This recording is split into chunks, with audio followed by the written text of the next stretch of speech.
again, everybody. This is Robert P. Fitton looking out over springtime. I think the winter is rapidly coming to a conclusion, and we're going to look at the dark side here today.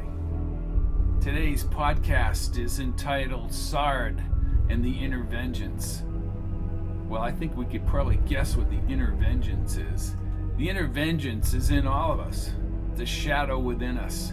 In Sojourn, a novel of destiny, Sard is out to eliminate every vestige of mankind whom he calls inferiors from the galaxy. The metaphor I'm trying to establish here is locking into a certain viewpoint, and I'm not going to psychoanalyze an alien, even though all aliens are attributes of humans. Sard wants to eliminate everything he sees as inferior from the galaxy. I will eliminate all inferiors.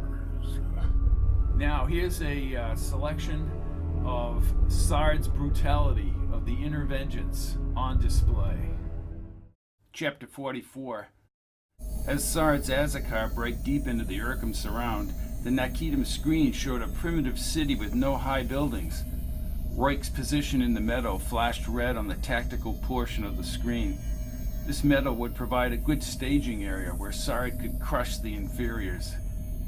Air pushed out the side thrusters as the Azakar now descended vertically into the open area, settled into place on the ground. Even through the Ceres, the Al-Basharian Azor stung his matrices, and he quickly moved the protector into place.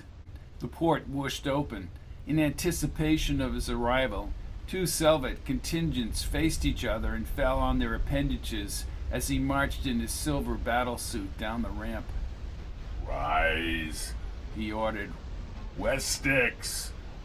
The contingent thrust their glistening Westix into the inferior air. Sard scanned the meadow. Royk promised the sacrifice of one inferior for each of the realm's 79 Urkhams.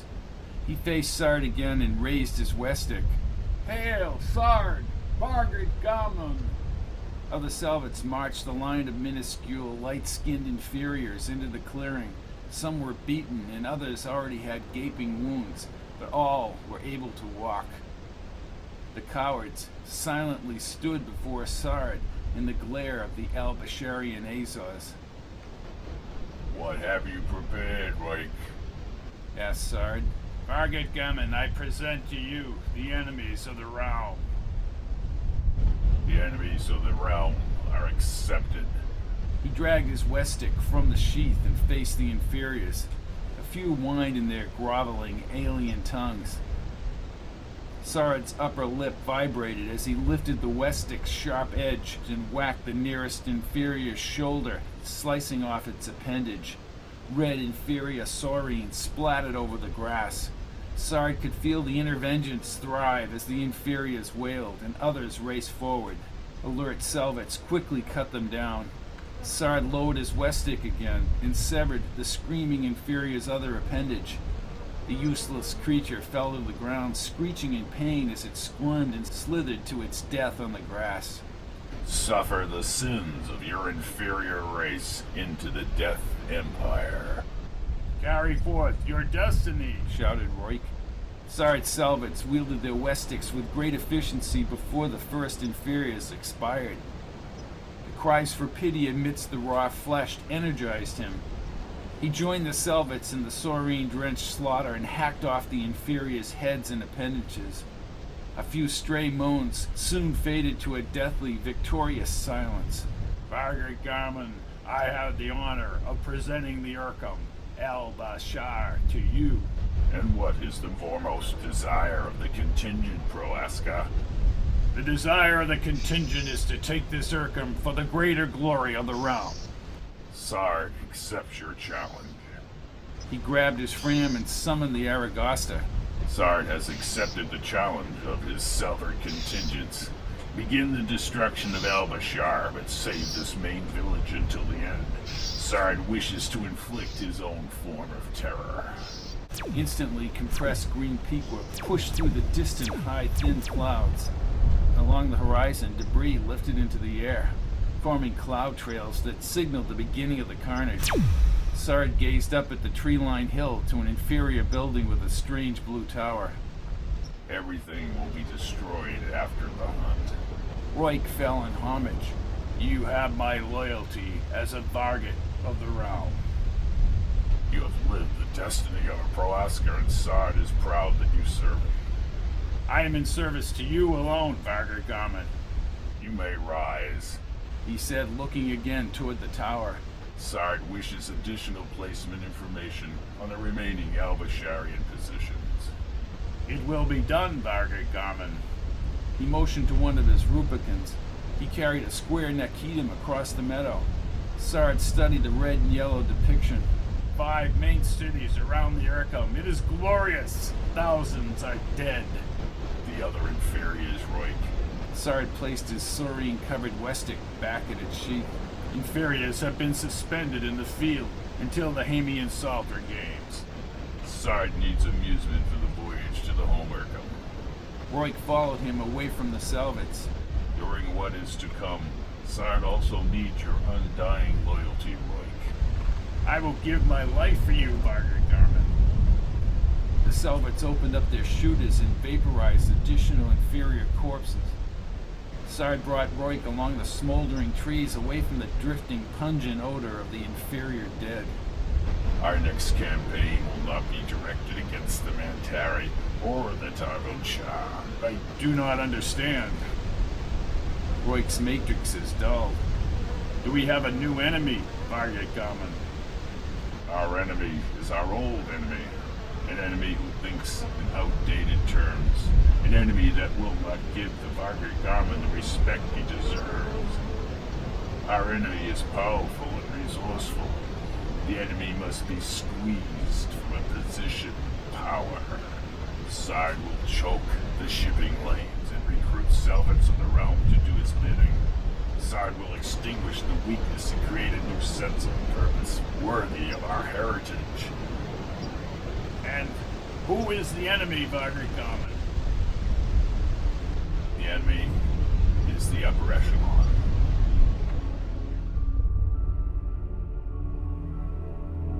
The one thing about Sard is he's consistently brutal, consistently a killer, consistently wanting to take out humanity, and he doesn't flinch from it no matter what. He's able to make deals with the inferiors, as he calls them, but only if it's in his own best interest. Underneath it all, he hates all inferiors. One could get into a discussion as to why he hates inferiors, but that's not the point of the book. The point of the book is that he does, and because he hates inferiors, he takes it out in death, called his Death Empire, where he actually displays the skulls of the inferiors that he's captured on all these planets. And I don't know where Sard's interventions would go once he eliminated all vestige of the inferiors from the universe. One can only guess on that, but the point is that we're trying to look at the process of how he got into this. Now, here's a selection of Sard's brutality, of the interventions on display. Chapter 47. Most inferiors were either in transit to the Aragosta's Yestic fields, or their skulls prepared for the Death Empire. Sard's interventions dictated he swipe his craw across the Tolton's neck. In the course of torturing, one of the inferiors betrayed his own Salvets and spoke of rooms below the fortress. He and his Salvets soon waddled through a constricted tunnel below the Tolton's hallow seal. Light shone onto the rocks ahead. The Salvets pointed their shooters inside a port in the rocks. One of the Salvets stepped back into the tunnel. "We have found the chamber, Varget Garment. Unarmed inferiors." Is the Tolton inside? "We do not see him." Sard ducked through the opening and swayed his Westic before 3 aging inferiors seated in front of a clear pyramid matching the monolith on Altashar. The old one watched his Salvets, and the rest of the fools kept their appendages perched at their temples. Sard knew the Tabun Shah resonating ritual. Do you pray to Tarbon Shah to have a quick death? In death, we will all join Tabu Shah, said the one closest to him. Where are they? The inferior shook his head. Where is the Tolton? We have not seen the Tolton. We assume that he is dead. Liar! The rest of you inferiors, stand before Sard. We are the Plavka, the Tolton's advisors, said the third member. You have no business being here. Sard advanced rapidly and sliced the inferior's neck with his craw. His head tumbled across the floor and Saurine beat it on Sard's silver uniform. Sard will kill you all. Look at the body of the coward you call friend. Do you wish the same fate, inferior? One of them stepped closer. I am but an aging Albasharian, and I despise your alien ugliness. Insolence! Let us kill him for you, Vagagamen, called out one of the Selvets. Sard removed his shooter and touched the pad. Green Aptar light danced around the room and surrounded the inferior until he was gone. No one challenges Sard. Your orders, Vagagamen. Sard's orders are to chop the remaining inferior body into small pieces and place it in the Yestic food bins for consumption by the other inferiors. And then destroy this room. He dipped his head as he moved into the darkened hall and pulled out his fram. Reich! Yes, Vagagamen. Reich, Sard has not located the Tolton. Prepare shooter reserves for complete vaporization of this Urkum when Sard returns to the vessel. It will be done, Vagagamen. As he hunched over again and started back, he heard the wailing of the last Plavka member. His upper lip vibrated. Near the stairs, his Selvets hurried down the tunnel with the collected skulls piled into a transport bag. Other Selvets pointed their shooters back to the room. A bright blue light lit the hall. A few explosions shook the rocks as Sard's fram sounded. Vagagamen, this is Huda. Defensive shield has fallen. Sard grows weary of this place. And what of the Tolton? The Tolton will not survive the vaporization of this Urkum's surface. Sard entered the Death Empire's dim light. Upper Nakidams directed selected light down on the remnants of a battle from reefs in the past. In the distance, Selvets loaded fresh interior skulls onto the wall gallery. Sard nodded as he passed the dried, browned inferior skulls, stretching down like a road along the length of the Aragasta. Sard has their skulls, but where is Tabu Shah? He shouted. We have scanned the entire Urkum. Nothing, Vagagamen, said his Selvet. And below, why no energy source as the other Urkums? Destroy this inferior Urkum. Sard stared at the inferior skulls. The stench of the inferior dead in the Death Empire only heightened his annoyance with this Urkum. The clustered Ankitas, their mating rituals, and the lack of progress demonstrating their inferiority as a race. Kriod life started from within at the proper time. Every last one of these vile creatures deserved death, and the entire civilization needed to be erased from the Humea. Not having the Tolton skull on the Aragasta made conquering this Urkum a useless victory. Of more importance, Sard's attack on the realm required detailed planning and secret alliances. Sard had ultimate respect throughout the realm. He would do anything to topple the upper echelon from power. The small Azakar wafted at the locks, the doors closed, and the pressure gushed into the area. Sard placed his shooter back on his belt and stood. He said nothing to his Selvets as he marched into the Azakar opening. It slid open and Sard walked into the bays. Selvets fell to the ground, but Sard headed for the Thasian tube's red light. He was surprised to see Anchor in full uniform. "Glory to you, Sard, Vargad Garmin," he said from the floor. Sard helped him stand. "Again, you have performed with honor." Sard nodded and the Thasian opened. Sard wishes to be brought to the Ician. The tube sealed and Anchor stared at him as they moved upward. You have conquered another Tabunshah Urkum, yet you act as if you have lost the battle. Sard failed to apprehend the Albasharian leader. This Urkum will be destroyed and later colonized. As far as what the upper echelon might order, I believe you have taken the proper course for the realm. Sard did not even scan the older Kriod's faded matrices. The echelon knows nothing of battle. Let them sit in their towers, issue useless orders. Like any remaining life on Albashar, time is running out for the upper echelon. Sard is ready to move against them. The tube opened at the Ician. Sard walked ahead of Anka, pushed the Selvets aside, and positioned himself at the weapons console. The Nakidim showed all the shooter reserves fully charged. Sard personally set the coordinates on the Tolton's fortress. Vargit Gammon, Said Roik from behind. I congratulate you on your victory. Sard stared at the yellow schematic of the forces in the blue circular areas of impact. Sard will only be pleased when there is no life left on this Urkum. Another message has been received from the upper echelon. Sard looked up from the Nakidim screen. And what do they want now? They wanted to stop the destruction of Albashar. Sard's fangs slid along his mouth. Fools. They will get what Sard decides to give them. Huta, set up the Orzbord channels near the main power bundles. Sard wants a deliberate interference with the echelon contact. It will be done, Vargit Garmin. And the shooters? Keep the shooters charged. The Tolton and any survivors have been granted a reprise until Sard speaks with the upper echelon. Anka scanned his old friend.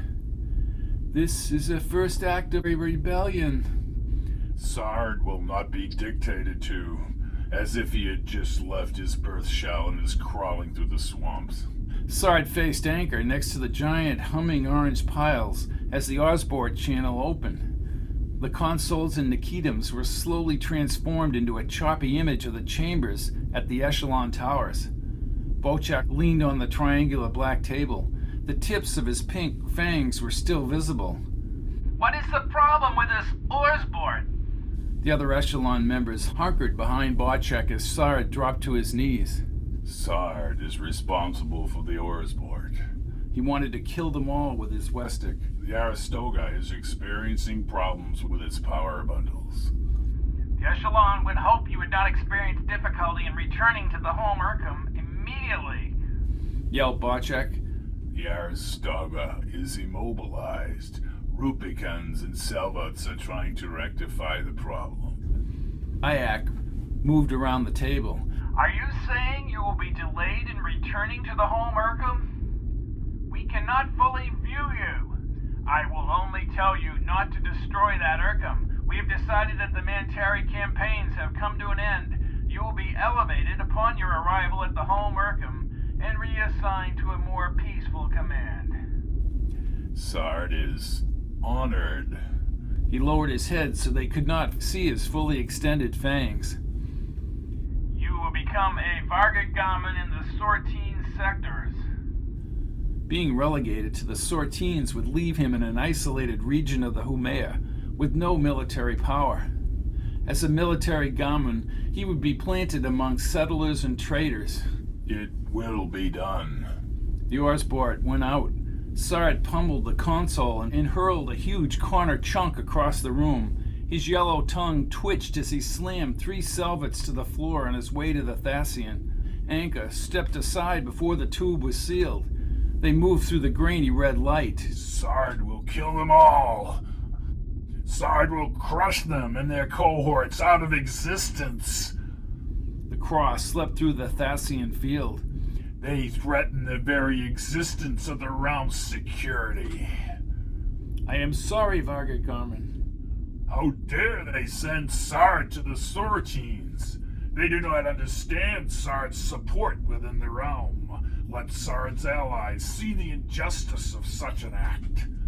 Kriod, Selvets, and Proaskas will be honored to fight with Sard again. He will only need 2 Ampri Jazzicars with the Aragosta.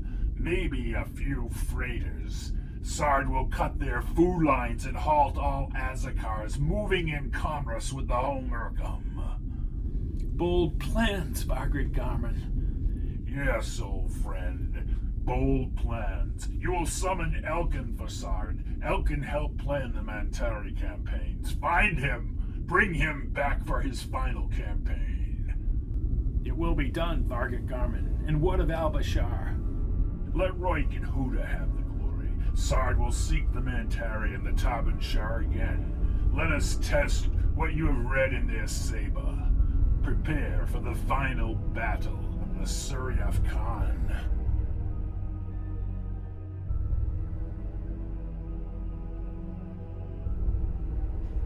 Let's now turn to a very central archetype in the psyche, that of the shadow. The very name gives us a key to what we're dealing with. Something in the shadows, something not quite in the light, something dark. Jung says that, and I quote, "A closer examination of the dark characteristics, that is, the inferiorities constituting the shadow, reveals that they have an emotional nature, a kind of autonomy, and accordingly an obsessive, or, better, possessive quality." This is from Collected Works 9.2, paragraph 15. Here we have a very important idea about the shadow. It is highly emotionally loaded, with a life of its own at times. We know this because of what happens when we begin to project the shadow. It feels as though it takes us over for a little while. What is useful for us now is that we can imagine the complex to have 3 layers, almost like an onion. The outer layer is the personal shadow, the next or middle layer is the cultural shadow, and the central core is the archetype of the shadow. Don't get confused by the fact that we have an archetype at the center of the complex. I said that complexes belong to the personal unconscious and that archetypes belong to the collective unconscious. That's quite right. So think of the archetypal core of the complex as simply being connected to an archetype in the collective unconscious. Jung was clear that we can never eliminate the shadow, but only come to terms with it. There is a very good reason why we cannot eliminate the shadow. At the core of the shadow complex is an archetype, the archetype of the shadow, and we are not able to alter our archetypes, only to become more conscious of their images and impact on the rest of the psyche. I must say that in this book, some of my graphic descriptions of what this alien does to creatures is absolutely horrendous, but there's a reason for it. The reason is to demonstrate in the psyche of human beings how we lock onto something and hate it, and there may be no rhyme nor reason why we do it, but we may see something within on the dark side of ourselves. Chapter 43. 100,000 Creods aboard the Aragasta submitted their lives to Sard. His battle cruiser's rusty hull extended more than an A-cross unit against the starry night. Green and red cruising lights flashed as the mighty vessel hummed through open space. No Azakar could match the Aragasta's size or battle readiness. He longed to watch his cluster Azakars gracefully accelerate off the upper decks into battle. He fully exposed his fangs and he thought of the Mantari inferiors and how he had annihilated them and spread his death empire on Altashar 16 reefs ago. After the battle, Tark had disappeared inside the Tabun Shah shrine. His Awas would not share the glory once Sard located and destroyed the final 3 Mantari Urkums. Sard would find the Tabun Shah hiding like cowards on one of the last Urkums. The Tabun Shah had conquered his home Urkum and retreated, leaving the Mantari inferiors to occupy the swamps and the towers. The Tabun Shah never intervened as the inferiors committed unforgivable atrocities. Sard would not achieve the revenge he needed until he murdered the last inferior and had removed the Tabun Shah from the Humeya. Only the complacent upper echelon leaders blocked his path. The upper echelon, established as a Kriad council after Sard drove the inferiors off the home Urkham, had no interventions to conquer and destroy the enemies of the realm. Sard would no longer follow their orders. He wanted to extricate them from power by death and rule the realm himself. Sard studied the upper decks as he started down the incline. The upper echelon shunned him rather than acknowledge he saved the realm from the inferiors by establishing his death empire. They wanted to maintain the safe course and not ferret out the remaining Manteri Urkhams. That strategy left the realm vulnerable to Tabun Shah. Sard reasoned the Tabun Shah appareage, although safely harbored in some unknown corner of the Humea, would someday challenge his Azakars and battle cruisers again. The upper echelon had forgotten the home Urkham occupation, but Sard's thoughts, like open wounds, surged with the interventions because of the spilled Kriad saurine. His belt frame sounded and he took it with his grasper. What is it? Vargit Garmin Roik is transmitting from his Azakar. Sard wishes to speak with him now. The frame signal faltered. Vargit Garmin, I have news of another Manteri Urkham. Roik, Sard has awaited your reply. Tell Sard of the Urkham. Is it their home Urkham, Roik? In Urkham they call Al-Bashar. We have captured the inferiors and will present them to you, Vargit Garmin. Sard is pleased by the news. You will be honored for your efforts. This roar will be remembered in glory. Describe the inferior Urkham's defense. None. I offer this Urkham to the Aragosta. I wish Sard to have the satisfaction of the final and inferior annihilation into the Death Empire. Sard is in your debt. Your present position, Roik. 20,000 A-Cross units. Huta has inputted the position into the Aragosta's Nakidums. The realm will eliminate Al-Bashar and every Manteri Urkham until the Tabun Shah is found, and Sard will return in glory to the home Urkham. I am your servant, Vargit Garmin. Sard never forgets loyalty. Sard continued along the span and gazed over the hundreds of bright hull lights below. His fangs touched his lips as he compressed his graspers without extending his craw. At last he would share the glory of another battle. Soon the other Urkhams would fall, and he would find the Tabun Shah to engage in the final battle predicted in the ancient Manteri writings. His serrated, curved gray craw finally extended beyond his graspers as he turned to his fram. Get me Anka. The older, weakened voice vibrated on the fram. This is Anka. Sard brings you news of another Manteri Urkham about to fall to the Death Empire. News of glory. Perhaps worthy of discussion in the Echelon Towers. Silver uniformed Selvets dropped to their knees as he passed in the open corridor. Sard will join you. Prepare a Kontar potion. He heard Anka's lip vibrate in jest. Do you still trust me to sustain a Kontar potion? We will celebrate more inferior deaths and prepare for the Hamian Sutra Games. It shall be. Sard touched the pad and the wall opened from a tiny black pinhole and closed quickly once he was inside the ulsul. Anka's thin body frame floated in the shimmering low-intensity blue Yestic fields. At Galga, his once powerful friend participated in personal combat. His body shell had faded to a frosty blue semblance of its once great strength. His matrices were swollen and cloudy. Sard would not demonstrate pity. Anka still possessed the inner vengeance and would carry out his duty gallantly. The Yestic fields dampened and Anka slowly rotated upright. Sard lifted a silver absorption cluster from the table. He gripped the sharp edges and moved the cluster to Anka. The Kontar seeped into his long grasper membranes and calmed his aggression. Anka held the edges. Sard proposes death to the last vestige of the Tabun Shah. To the ultimate triumph of our race. Sard will not cross what you say. We have seen many battles. We have struggled on the home Urkham, and were first alerted when the Tabun Shah contacted the Danyo settlement. Sard retracted his graspers from the cluster. He sat on the rester and let the Kantar drain his thoughts. Anka was seated in the smaller rester across the table when he scanned again with his matrix. Danjos was many reefs ago. So were the first battles in the Awen Mountains. The Tabun Shah placed Alpin shooters on the surrounding Urkhams.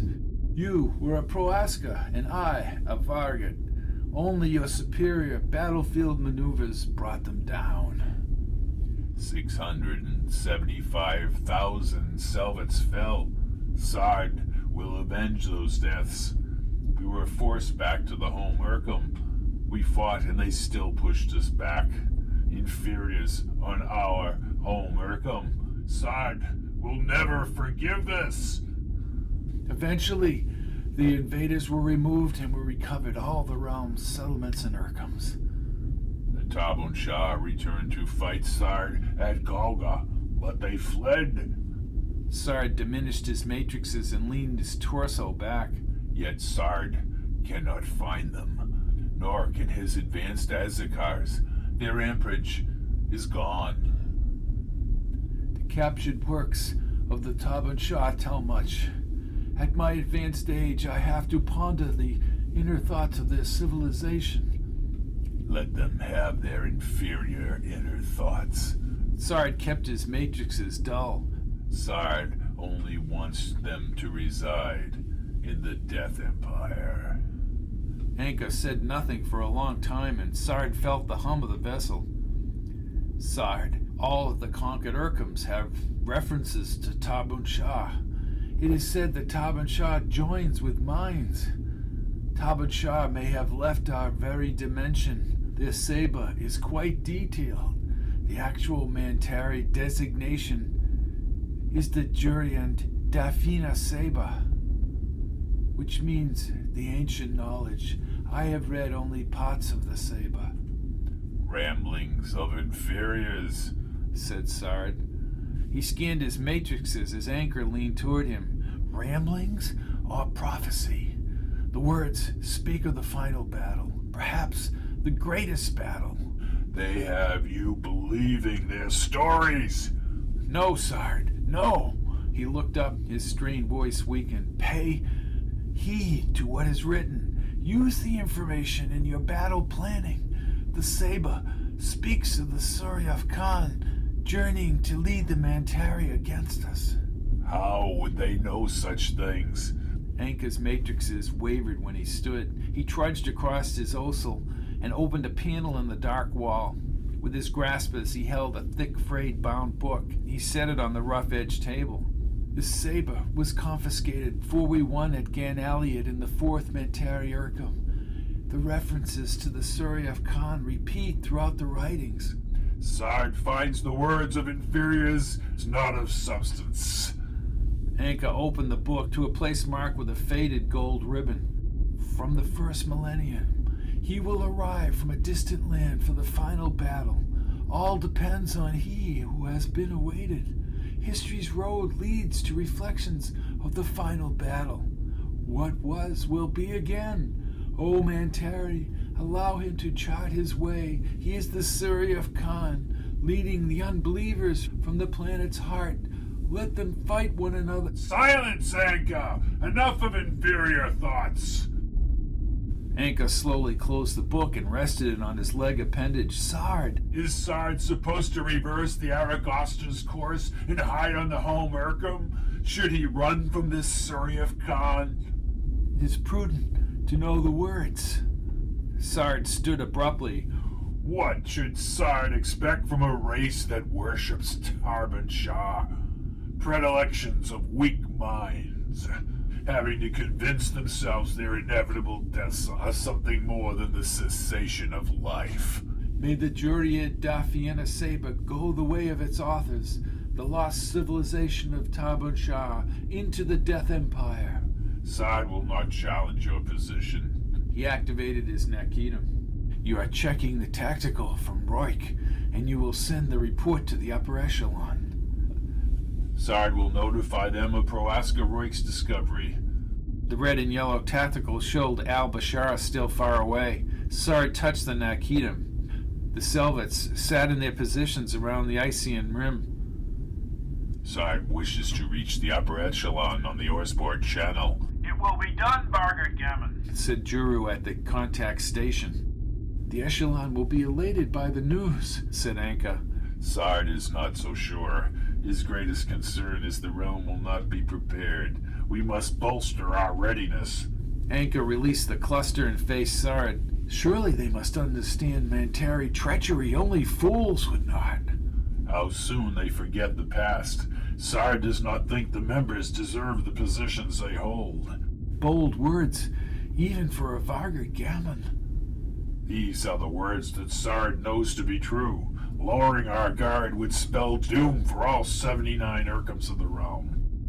The Nakidim slowly beeped and showed a depiction of the Orsborg channel's shielded communication across the Humea to his home Urkham. He visualized the 3 upper echelon members materializing from their offices above the clouds. Sard's always Tark perfected the Orsborg. Sard needs Tark's cleverness as a Rubicon now. We have linked, Bargert Gammon.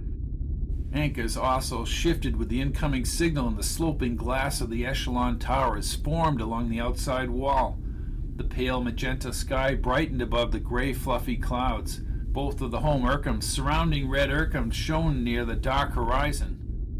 The 3 most powerful Creods in the realm conferred at a black triangular table.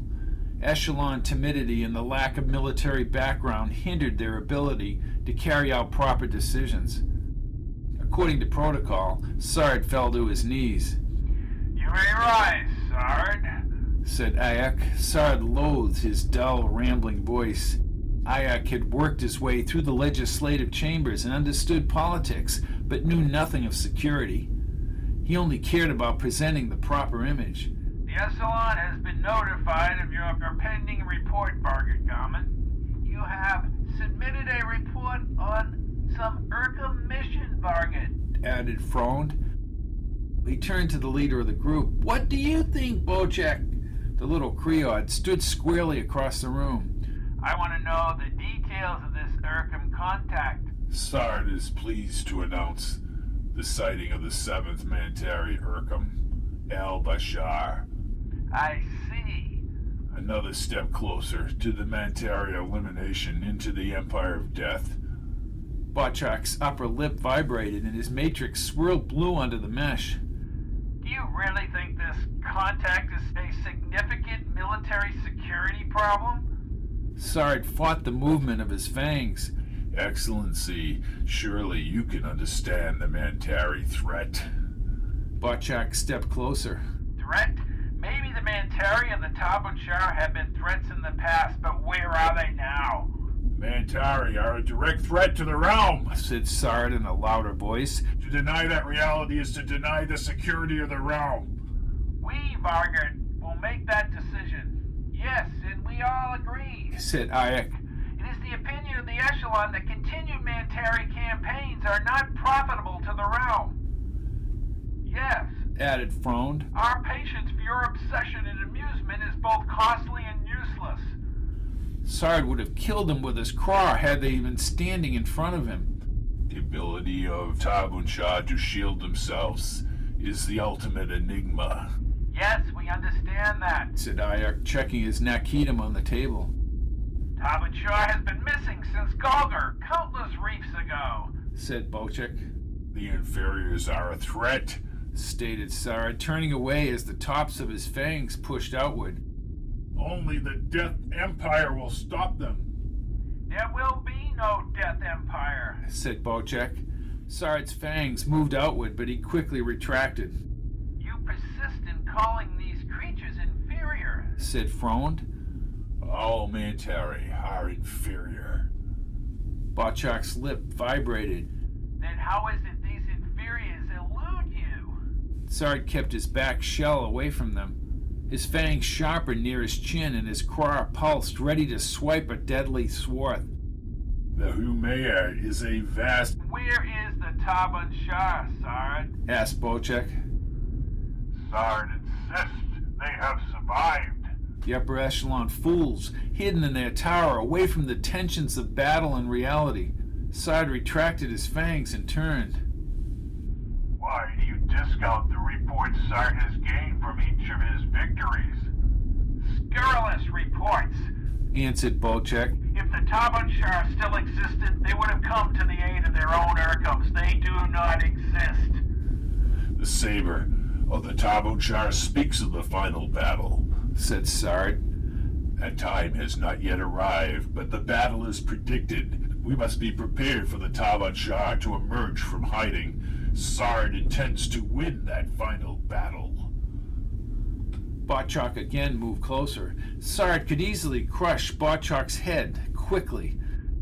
Tabunshar is a self-perpetuated myth, like all myths designed to help combat the harshness of reality. What do you tell Sard? Your orders, Vargar Garmin, are to destroy Albashar, the 7th Tabunshar Urkum. Like all the other conquered Urkums, it will be colonized and a suitable atmosphere created. But when this campaign is over, you will bring the Aragoster back to the home Urkum. The Mantari campaigns will be over, and we will celebrate in the assembly hall with our people. Before Sard could respond, the upper echelon vanished on the Orsborg channel. His thin yellow tongue twitched between his exposed fangs. He tightened his graspers and flailed about Anchor's ossel. They fear Sard. They fear Sard amongst his people. They will not push Sard aside and send him to some remote region of the Humea. Sard will never comply with these orders. Defying the upper echelon is not an option. Sard walked up to his old friend and scanned his matrices. Sard is searching. For what? Power. Power over them. Power over his people. Sard deserves nothing less than total power as a reward for his victories. The realm boasts of 79 Urkums, soon to be 80, all due to the campaigns of Sard. While they stood sedentary in their precious towers, protected and shielded, Sard performed the risks of battlefield duties. Sard marched with his Selvates and never renounced the fight. What are you saying? Sard is saying, old friend, that when this Mantari Urkum Albashar is taken, Sard will indeed return to the home Urkum as they have requested. But Sard will not submit to fools. He will return in glory to consume the upper echelon into the Death Empire. For Sard wishes nothing less than to take the home Urkum and assume power over the realm and its people.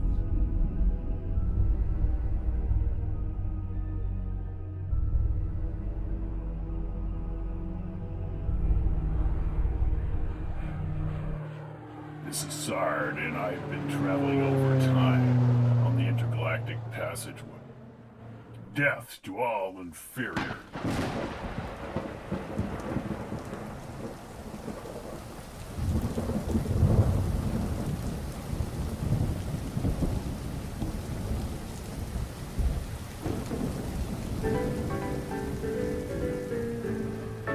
Check out FItton's Time Travel and all FItton books at audible.com.